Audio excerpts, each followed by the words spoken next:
अस्सलाम वालेकुम viewers, how are you. आप देख रहे हो मेरा YouTube channel English literature and linguistics.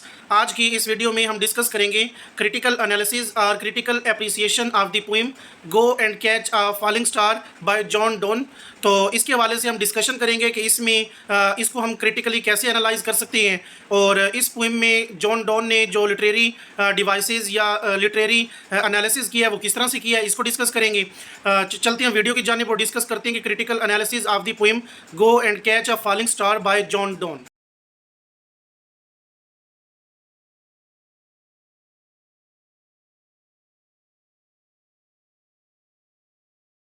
Critical analysis देख लेते हैं। तो go and catch a falling star is a poem by the English poet John Donne. The poem was first published in 1633 as part of his collection of poems entitled Songs and Sonnets. The poem is a complex piece of literature that is open to various interpretations. तो go and catch a falling star एक ऐसी poem है जो कि John Donne English poet ने लिखी है। ये पोइम जो है फर्स्ट पब्लिश हुई 1633 में और इसमें इसको जो पोइम्स की कलेक्शन है सॉन्ग्स एंड सोनेट उसका हिस्सा समझा गया। तो पोइम जो है एक कम्प्लेक्स पीस है लिटरेचर का जिसमें डिफरेंट किस्म की इंटरप्रिटेशंस हैं। तो क्रिटिकल एनालिसिस है the poem consist of 3 stanzas each with 9 lines. The rhyme scheme of the poem is irregular and the poem is written in iambic tetrameter which gives it a rhythmic and musical quality. तो poem जो है वो 3 stanza पर मुश्तमिल है और हर stanza जो है वो उसमें 9 लाइनें हैं। जो राइम स्कीम यूज़ हुई है वो इरेगुलर है और जो पोइम है वो आयम्बिक टेट्रामीटर यानी स्टाइलिस्टिक एनालिसिस की बात करें तो ये आयम्बिक है जो कि रिथमिक और म्यूज़िकल क्वालिटी देती है। The poem goes on to list a series of other impossible tasks such as finding a women who is both true and fair or new found land. ये poem है ये मतलब काफ़ी series task को refer करती है जिसमें किसी ऐसी औरत को ढूंढना जो ट्रू हो और फेयर हो और इसके अलावा हम इसको यूँ भी कह सकते हैं किसी नई फाउंड लैंड को भी ढूंढना।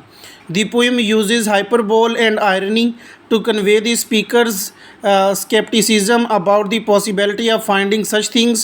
The use of hyperbole serve to highlight the speaker cynicism and his belief that such things are impossible to find. ये पोइम जो है इसमें जो हाइपरबोल यूज़ हुआ है या आयरनी इस्तेमाल हुई है वो स्पीकर की जो मतलब आइडियाज़ हैं या बिलीफ्स हैं वो कन्वे कर रहे हैं इन चीज़ों को ढूंढने में। और इसमें जो हाइपरबोल का इस्तेमाल है वो हमें स्पीकर की मतलब आइडियाज़ की को हाईलाइट करते हैं जो उसकी बिलीफ होती हैं जो मतलब ढूंढने के लिए बड़े इम्पॉसिबल हैं। तो बेसिकली ये हमारे पास थी फर्स्ट स्टैंजा के हवाले से और क्रिटिकल एनालिसिस में जो हम इसको इंट्रोडक्शन देख लेते हैं तो ये बेसिकली हम इसको इंट्रोडक्शन का नाम देंगे। In the second stanza, the speaker makes a more direct statement about love and woman. He says that if one were to find a woman who is both true and fair, she would be false and unconstant. This statement is significant because it suggests that the speaker has been hurt by love in the past. तो second stanza जो है उसमें speaker जो है वो ज़्यादा direct statement देते हैं लव और वुमेन के बारे में और वो कहते हैं कि अगर मतलब कोई भी औरत को ढूंढ ना पाए जो ट्रू या फेयर हो तो वो फिर फॉल्स या अनकॉन्स्टेंट होते हैं। तो ये स्टेटमेंट जो है वो सिग्निफिकेंट होती है क्योंकि ये सजेस्ट करती है कि स्पीकर जो है वो लव और लव से मतलब पास्ट में जो मतलब जो गुज़रा हुआ कल है तो वो उस लव से बहुत ज़्यादा हर्ट है।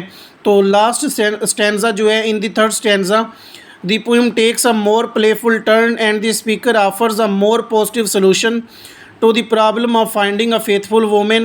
He says that one should simply enjoy the short-lived pleasure of a woman's company and not worry about finding a faithful partner.